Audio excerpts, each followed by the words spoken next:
बहुत समय पहले सम्मन का एक गरीब परिवार रहा करता था। सम्मन की पत्नी का नाम नेकी था। उनका एक सेऊ नाम का बड़ा ही प्यारा पुत्र भी था। वे सभी बहुत गरीब थे।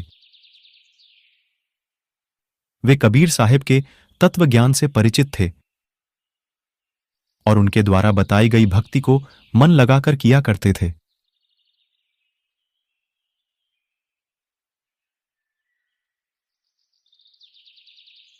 सम्मन तथा उनकी पत्नी नेकी चूड़ियां बेचने का काम किया करते थे। गरीब होने के कारण पूरा नगर उनका मजाक उड़ाता था, लेकिन उनमें कबीर साहिब का तत्व ज्ञान ऐसा समाया पड़ा था, वह किसी का भी बुरा नहीं मानते थे और अपनी भक्ति को सुचारू रूप से किया करते थे। वे घर घर जाकर धनी व्यक्तियों की स्त्रियों और बेटियों को चूड़ियां पहनाते थे, लेकिन इतना करने के बाद भी उन्हें बहुत कम धन की प्राप्ति होती थी, जिसकी वजह से कई बार तो उन्हें भूखा भी सोना पड़ता था। सम्मन तथा नेकी जिस भी घर में चूड़ियां पहनाने जाते, उस घर में व्यक्तियों को कबीर साहिब का सत्य ज्ञान समझाते और उनकी कथाओं को सुनाते थे। वे व्यक्तियों को बताते कि कबीर साहिब की शरण में बड़े बड़े राजा महाराजा आए हुए हैं, जिनमें दिल्ली के बादशाह सिकंदर लोधी, काशी नरेश, वीरदेव सिंह बघेल जैसे राजा शामिल हैं। लेकिन उस गांव में कोई भी गुरुओं पर विश्वास नहीं करते थे। वे उनसे कहते थे कि यदि आपके गुरुजी इतने ही सक्षम हैं, तो वे आपकी गरीबी दूर क्यों नहीं करते? लोगों के ऐसा कहने से वे निरुत्तर हो जाते थे, क्योंकि ये बात तो सच थी। लोगों के ऐसा कहने पर भी उनका अपने गुरुजी की प्रति विश्वास नहीं डगमगाता था। उधर सेऊ भी अपने मित्रों को अपने गुरुजी के बारे में बताता था। हमारे गुरुजी तो स्वयं पूर्ण परमात्मा आए हुए हैं, उनके तो बड़े बड़े राजा शिष्य हैं।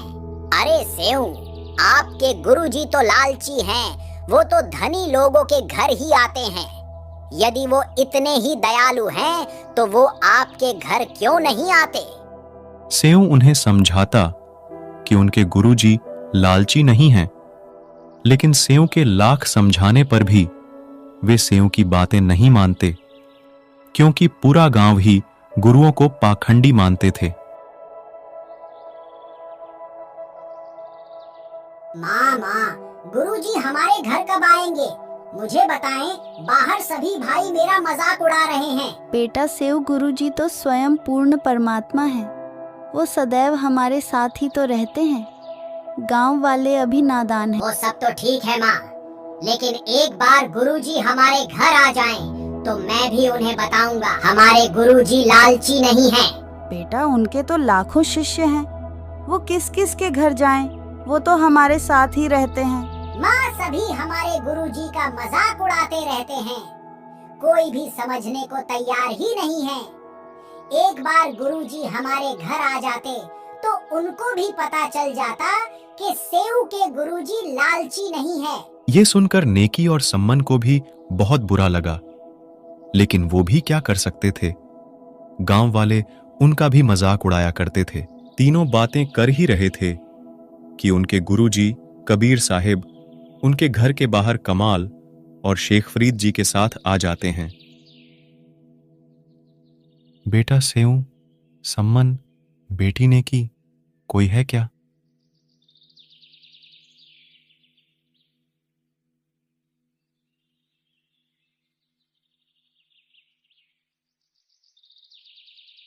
अरे अरे, देखना तो, लगता है गुरुजी आए हैं। लगता है हम सभी गुरुजी की बातें कर रहे हैं, इसीलिए हमें भ्रम हुआ है। वो हमें यहाँ इन गरीबों को थोड़ी जानते होंगे। थोड़ी देर बाद कबीर साहिब फिर से आवाज लगाते हैं और कहते हैं, बेटा सेऊ, सम्मन, बेटी नेकी, कोई है क्या घर पर? देखो, आपके गुरुजी आए हैं। इतना सुनते ही तीनों के तीनों पूरी गति के साथ बाहर भागते हैं। वो सभी अचंभे में थे। बाहर देखा तो सच में कबीर साहिब दो संतों के साथ खड़े थे। उनको विश्वास नहीं हो रहा था। सभी अपने गुरुजी को बिना पलक झपकाए देखते रहते हैं कि कहीं हम सपना तो नहीं देख रहे। भक्तों, कोई अब गुरुजी को अंदर आने को भी कहेगा क्या, या फिर यूं ही देखते रहेंगे? बच्चों, आज हम आपके घर ही रुकेंगे और सत्संग करेंगे। बेटा सम्मन, चलो अंदर चलते हैं। ये सुनकर तीनों बहुत खुश हो जाते हैं।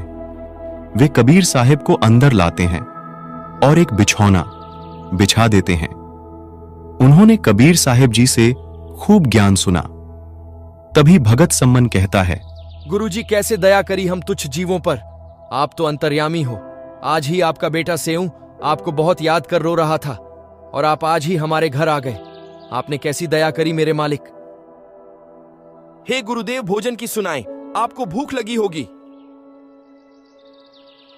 भूख तो लगी है बेटा, भोजन बना लो, खाना खाएंगे भगत।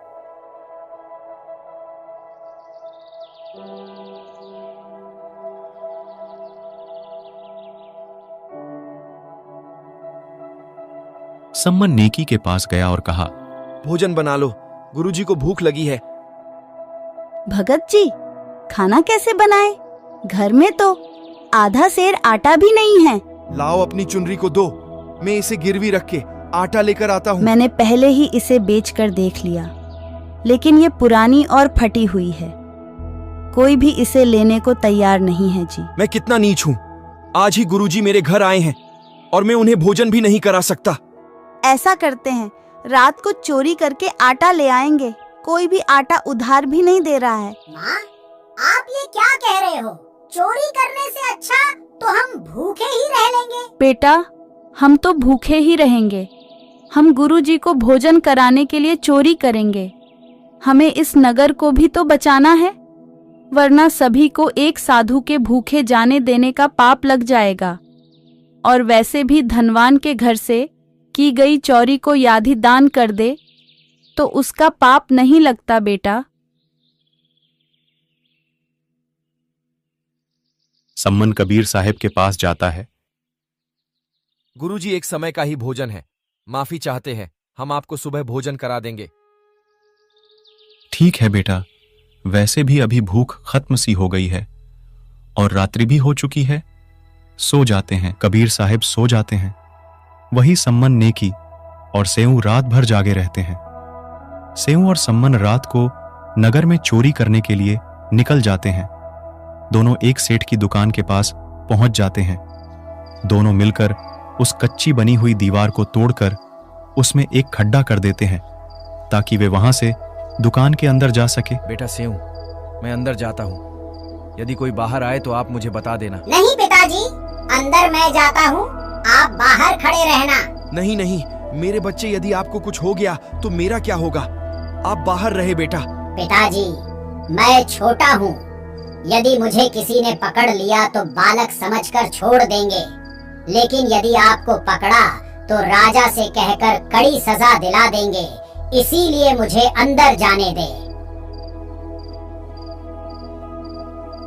सेऊ सेठ की दुकान में घुस जाता है और अंदाजे से 3 शेर आटा अपनी पोटली में डालकर वहां से जाने लगता है।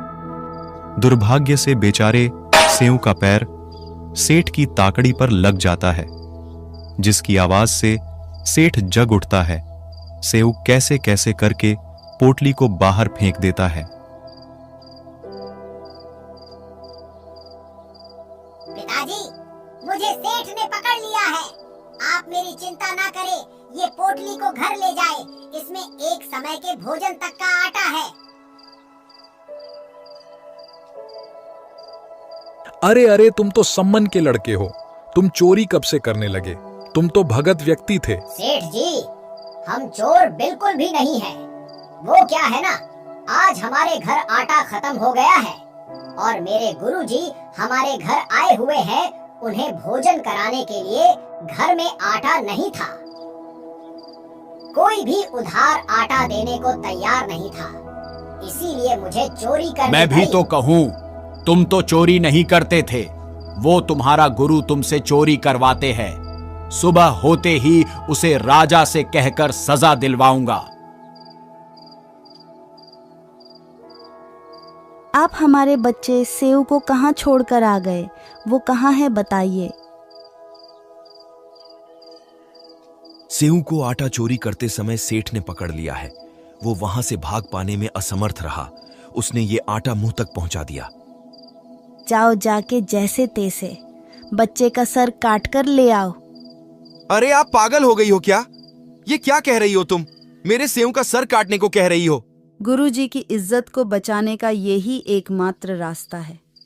अगर हम ऐसा नहीं करेंगे तो सुबह सेठ गुरुजी को राजा के पास ले जाकर सजा दिलवा देगा। अब जाओ और बच्चे का सर काट कर ले आओ। सम्मन सेठ की दुकान के पास जाता है और सेऊ से कहता है, बेटा सेऊ, अपना सर बाहर निकालो। मुझे आपसे एक बात करनी है बेटा। सेठ जी, मेरे पिताजी मुझसे बात करने को कह रहे हैं। मेरे हाथों की रस्सी को थोड़ा ढीला कर दो, फिर क्या पता सुबह राजा मुझे क्या सजा दे।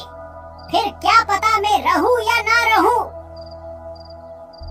सेठ सेऊ की रस्सी को सर बाहर निकलने जितना ढीला कर देता है। पिताजी, यदि गुरुजी को बचाना है तो आप मेरी गर्दन को काट दीजिए। बेटा मैं ये कैसे करूं? मेरे हाथ आगे को नहीं बढ़ पा रहे हैं। तो एक ही तो पुत्र है मेरा। पिताजी, यदि आपने मेरी गर्दन नहीं काटी तो मैं आपका बेटा और आप मेरे पिता नहीं। इतना सुनते ही सम्मन ने उस तेज धार हथियार से सेऊ की सर और धड़ एक ही झटके में अलग अलग कर दिए। उधर सेठ ये देखता है तो सोचता है कि यह तो बहुत बुरा हुआ। अब इनके गुरुजी की जगह राजा मुझे फांसी पर लटका देगा। सेठ सेऊ के धड़ को रात को ही चुपके से किसी पुराने पखवाड़े में फेंक देता है।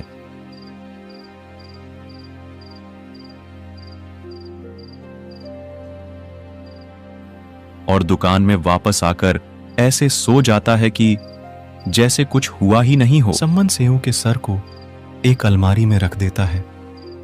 तभी नेकी कहती है, अब जाइए।